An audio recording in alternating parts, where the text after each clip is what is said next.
pues lo dejas. Yo digo que mi literatura es un poco como una licuadora, donde estoy haciendo algo y de repente dice, pues le echas sal, pues le echo sal, no sé qué es esto, pero... Alejandra es experta en escribir sin acotaciones que no te dan ni la más pájara idea de qué hacer. Alejandra es la tortura de todo director o directora que le tramo.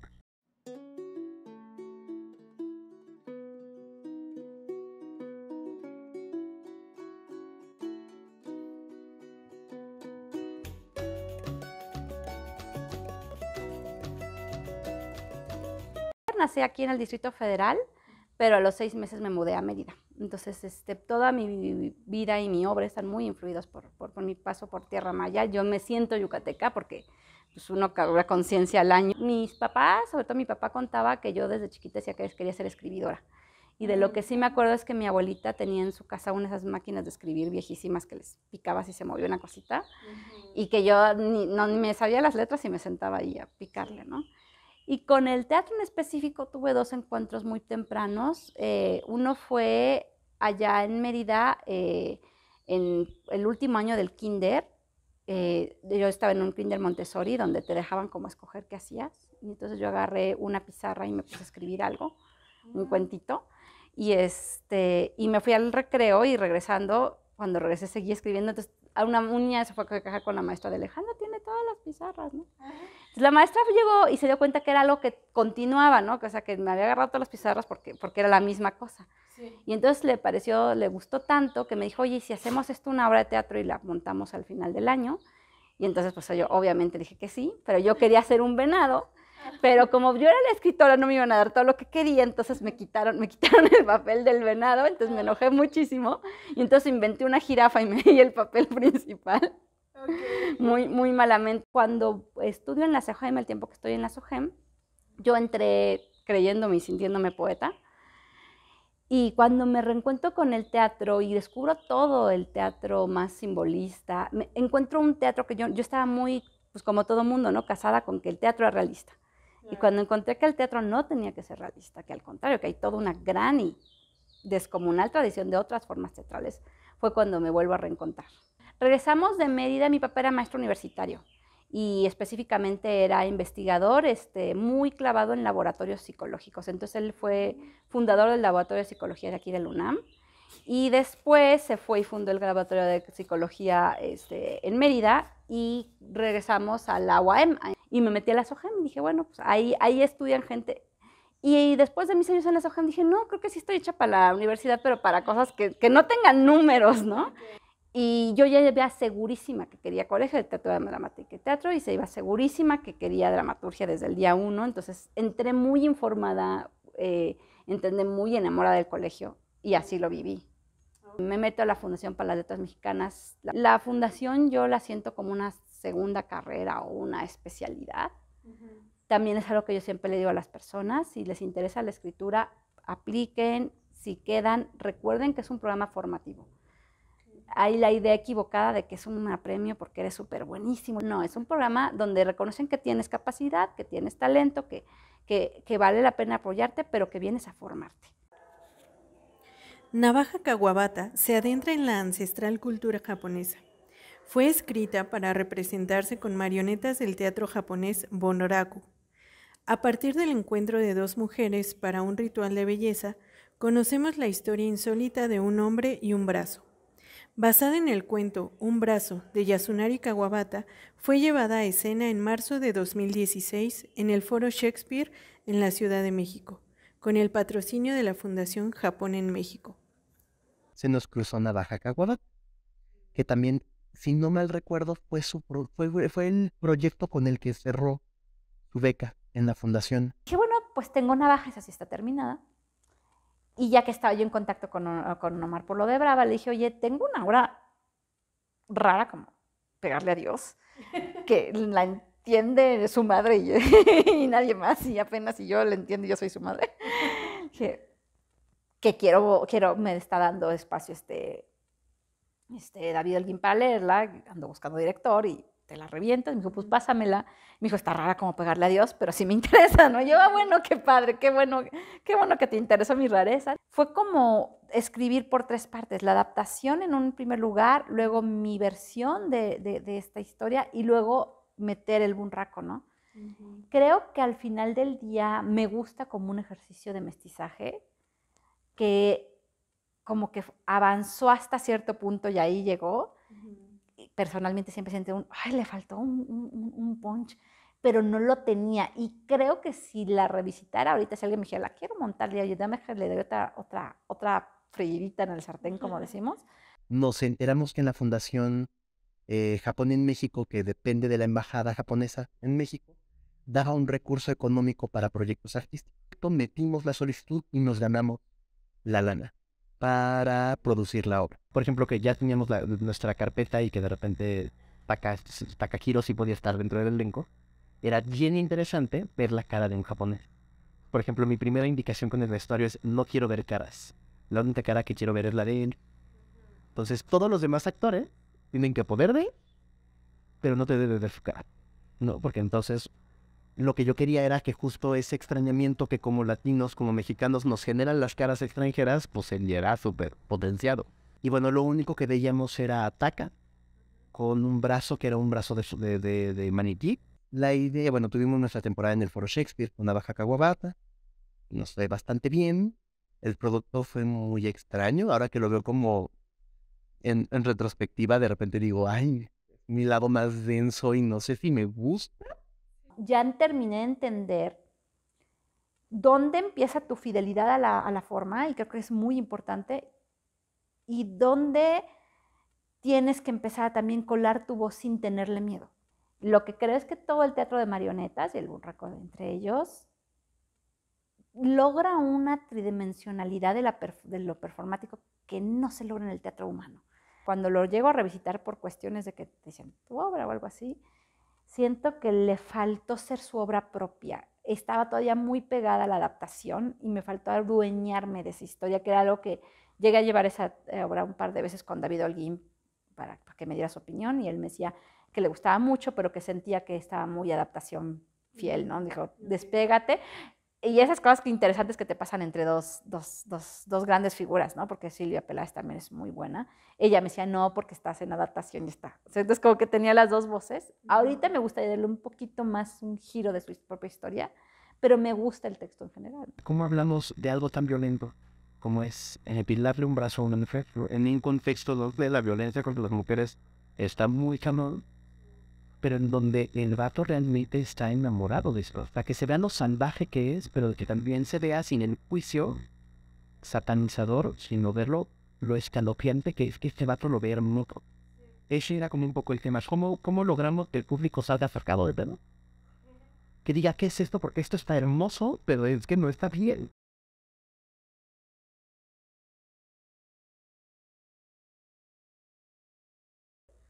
Tuve un acercamiento fuerte en la infancia con el anime, ¿no? Porque algo que a mí me fascina es que el 99% de los animes, aunque sean Caballeros de Zodíaco y se supone que sean griegos, tienen este sabor a algo japonés, tienen estas referencias. Y a mí lo que siempre me fascinó era sentir que ellos lograban hacer que su cultura, que es muy específica, le hablara a todo el mundo, ¿no?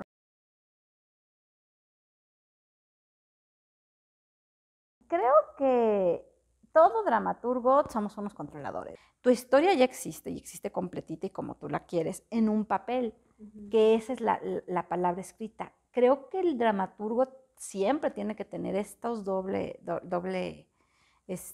papel donde dices, en el papel tienes que ser un tanto riguroso y hasta controlador y obsesivo, porque si no las cosas no cuajan.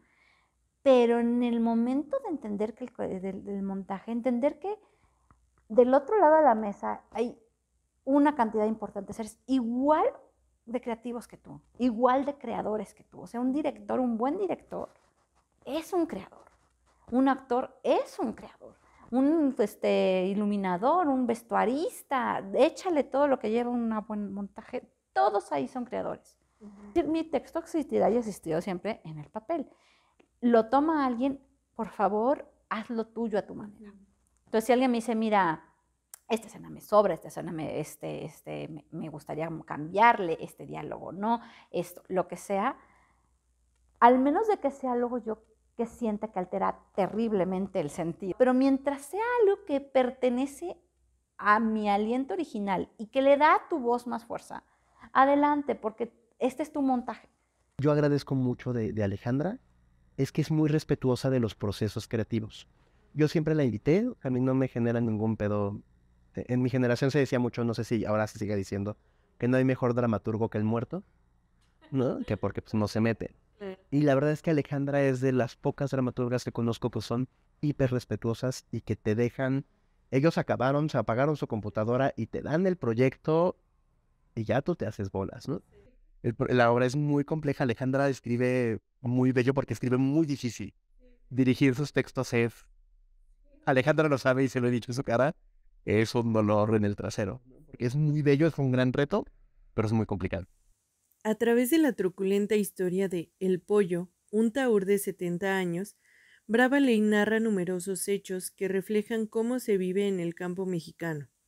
Ante los ojos del lector espectador aparecen tanto las mujeres como los hombres, así como los gallos que tuvieron que ver en la desdichada vida de este jornalero, gallero y experto en el manejo de la baraja española.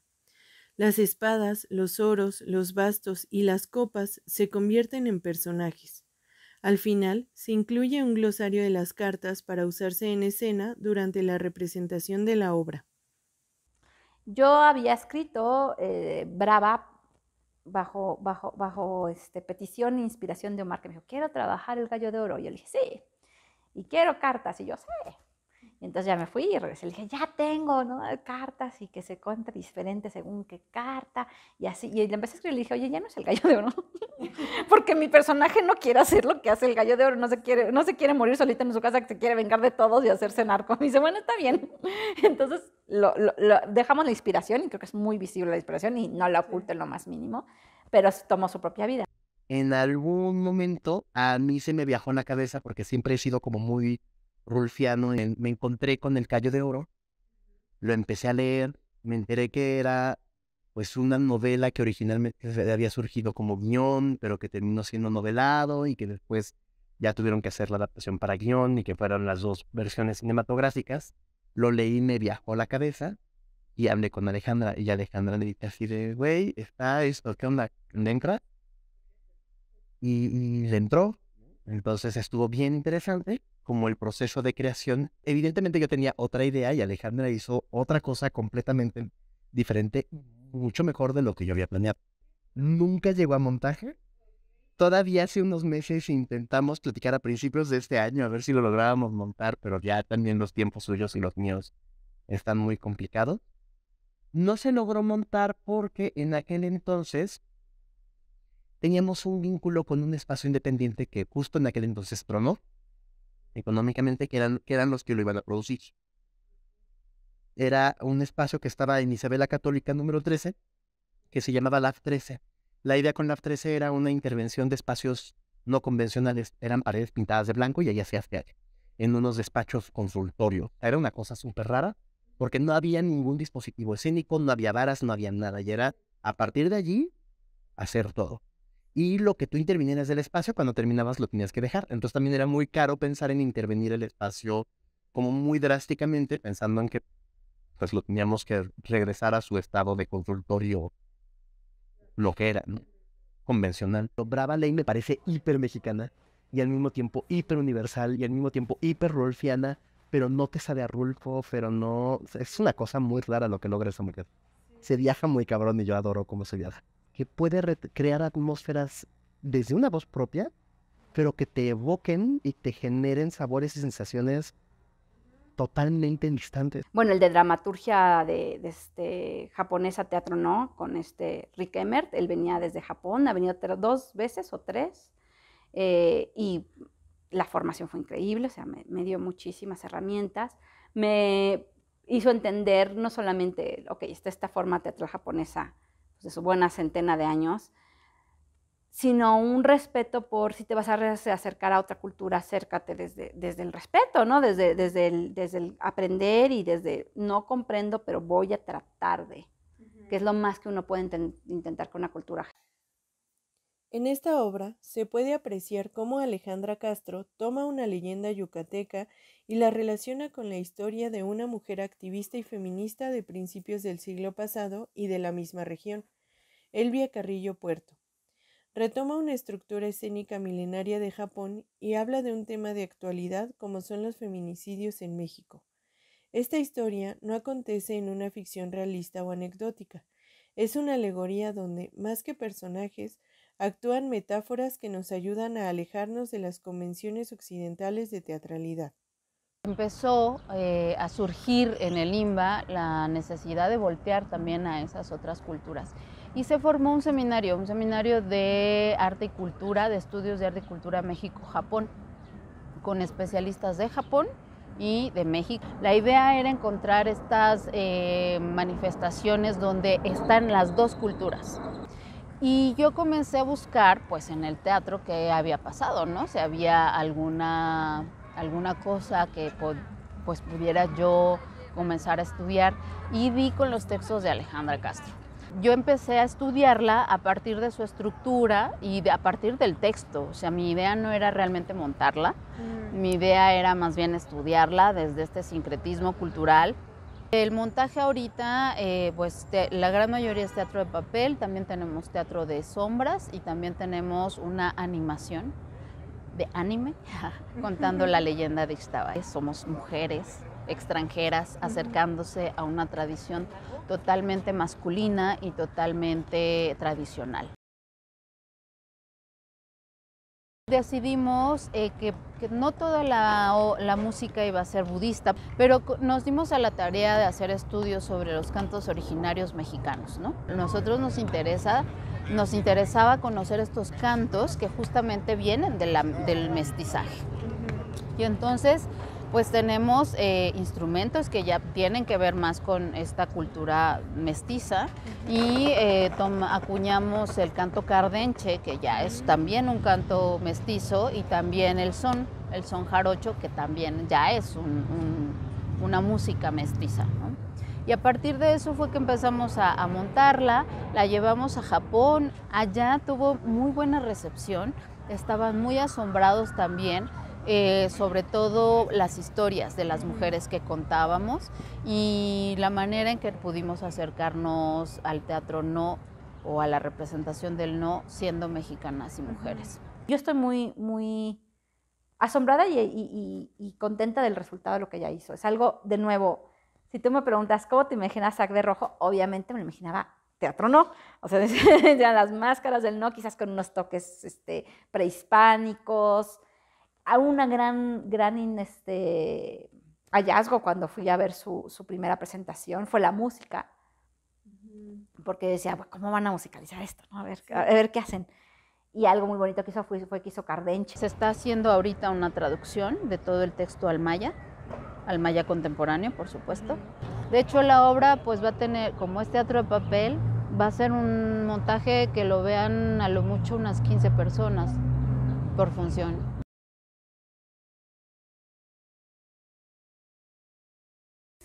La única forma de literatura, y a mí me encantan todas y trato de ejercerlas todas, que tiene comunicación innata. O sea, tú puedes escribir el poema más hermoso del mundo o que para ti dice 1000 cosas, puedes incluso publicarlo, puedes incluso llevar y leerlo en una feria del libro o en un evento y no sabes nada nunca qué pensó tu lector. Digo, al menos que tengas la suerte de encontrarte una mesa o una persona que se quiera acercar a ti, ¿no? Claro. El teatro es terrible y hermoso porque tienes el confrontamiento y a todos nos ha pasado que tienes una temporada y entonces llega el punto donde la misma obra con el mismo actor un día pegó todo y un día no cayó nada y entonces es una materia, como te decía, muy viva y es muy hermoso, la verdad, como escritor ver eso. O sea, yo he hecho adeudos a mis obras después de los montajes o las lecturas, decir, esto nos está cayendo o esto está quedando muy bien. Entonces, eso es lo que me fascina del teatro como forma, tanto literaria como performática, ¿no? Que se está viendo, se está viviendo. y que no se está preguntando si esto cómo se va a montar, si esto tiene que tener una acotación, si no tiene que tener acotación. Híjole, aquí no puedo poner esto porque quién sabe qué va a hacer el director, ¿no? O sea, creo que eso es lo bonito de la dramaturgia de Alejandra, que no se deja intimidar por pensar en una puesta en escena. Ella es, ¿no? Ella es este tipo de escritor.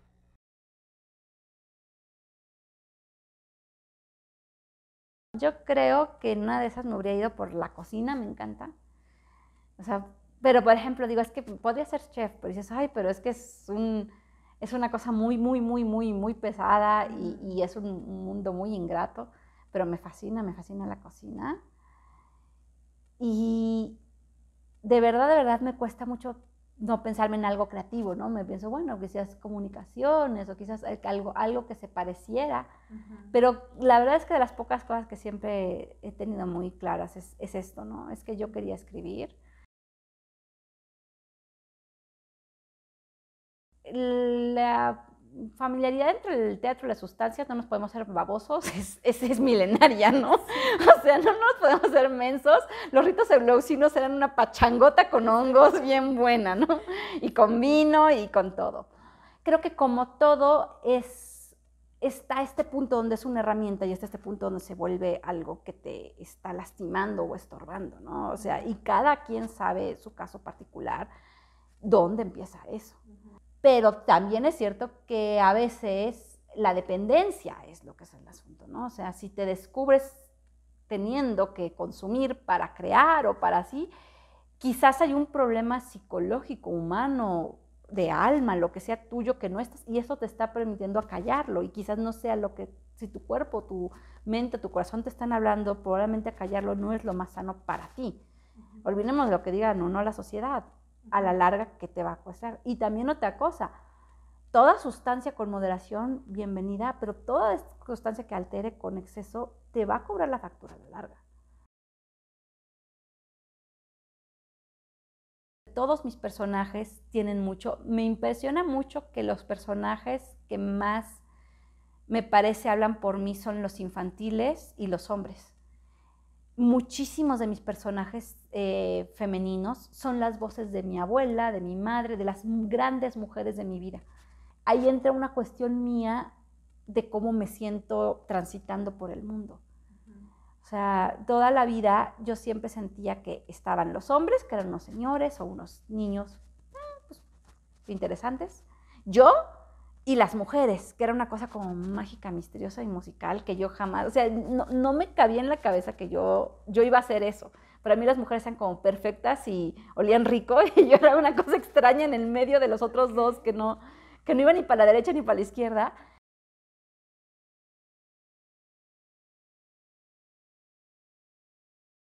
Tan importante como en todos lados. O sea, a quienes nos está tocando esta ola de feminismo fuerte, tenemos que acordarnos que esta ola ya ha venido y se ha ido. O sea, ya ha pasado, no, ahora sí, el año de las mujeres, y más mujeres elegidas por puestos públicos, y más autoras al frente. Viene la ola, se hace así, y se va.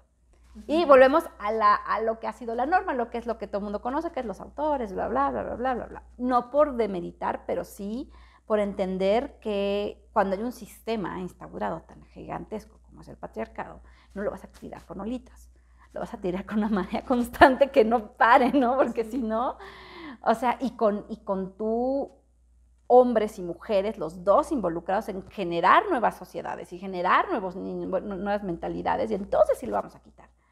Y igualmente con el tema LGBT, o sea, yo tengo la enorme fortuna de estar casada con mi esposa, tengo la enorme fortuna de haber recibido muy poca discriminación directa, ¿no? Así que me hayan dicho o hecho algo, pero porque vivo en el Distrito Federal y tengo ese enorme privilegio y me muevo en zonas seguras y tengo ese enorme privilegio y jamás lo negaría. Te sales tantito los márgenes, sí. O sea, piensas en agarrar un cochecito y irte a un pueblito a pueblear y pues no sabes cómo te vaya. Entonces creo que el teatro siempre ha tenido la posibilidad de comunicar esas cosas. Tigui es un texto infantil sobre una niña rural en Chiapas trans, ¿no? Entonces tenemos el enorme gusto que se haya sumado este año al equipo está Alex Orozco, que como te decía, una mujer muy por medio de Juan Carlos, que es el que está dirigiendo. Él me hizo llegar el texto, me dijo que se me interesaba, y de entrada, bueno, cuando leí el texto se me hacía muy interesante, ¿no? Sobre la cultura de Sinacantán, y además porque yo estuve en Sinacantán en algún momento trabajando, y dije, bueno, pues esta historia se me hace muy linda, se me hace muy, muy chévere, y sobre todo la manera en cómo el texto es un texto como infantil, pero está muy bien contado, ¿sabes? Y además, pues el título también se me hace como muy fuerte, ¿no? Pero creo que cuando llegó a mis manos el texto, yo dije, pues yo quiero contar esta historia, y pues nada, está ahorita en mis manos poder lograr lo que también Ale quiere como dramaturga, ¿no? Porque al final de cuentas, como dramaturgo o como dramaturga, quieres que el actor, la actriz, logre lo que tú te imaginaste o visualizaste cuando estabas escribiendo el texto. De repente hay momentos que me recuerda al cuento de Alicia en el País de las Maravillas, ¿sabes? Hay momentos muy mágicos, y además por eso también, porque yo soy muy, muy fanática de este cuento, entonces por eso también fue como el acercamiento, todo esto mágico, cósmico. Hay un momento dentro de la historia cuando ella habla con su abuela, que a mí se me hizo súper poderoso, y se me hizo un momento maravilloso, y empecé a llorar en ese momento en el autobús, y dije esto, porque hasta ese momento no había como algo que me hiciera conectar, y hay un momento donde creo que la abuela lo defiende, algo así, tiene que ver ahí con la abuela, que cuando, bueno, no puedo spoilearte, pero hay un momento ahí muy tenso con la abuela, que es muy mágico, que es muy lindo, y que yo empecé a llorar, y dije, y dije, sí, yo lo tengo que contar. Y es muy raro que un texto me enamore así, de que diga, sí lo quiero hacer, tengo muchas ganas, ¿sabes?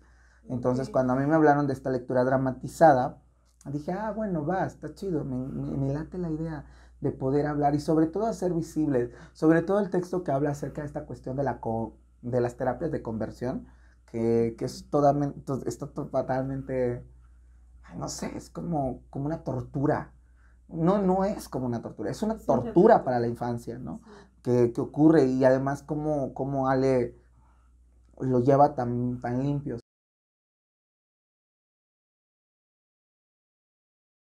Un escritor es un buen lector, así como un buen guionista es un buen lector de guiones y público del cine. O sea, si quieres hacer algo tienes que saber. Entonces, mi consejo es lean fuera de los márgenes que se les impusieron, ¿no? Si ustedes vienen de una educación donde les dieron el margen del teatro realista del siglo XX, pues lean fuera de eso. Si ustedes vienen de una educación donde les dieron el margen de alguno de los teatros clásicos, isabelino, novohispano, lo que sea, pues lean fuera de eso, ¿no? O sea, creo que siempre es muy bueno alejarte lo más posible de los márgenes que conoces y ver y experimentar, decir, ok, si algo te gusta, piensa creativamente cómo lo harías tú, ¿no? Como este ejercicio muy de escuela antigua de tratar de replicar, sí funciona bastante. Sí. Te decía, tú dices, sí, voy a hacer exactamente la obra al estilo de Shakespeare, y empiezas y no te queda, pero te das cuenta dónde está tu voz está donde no te cabe. Esa es tu voz y la tienes que escuchar y que seguir.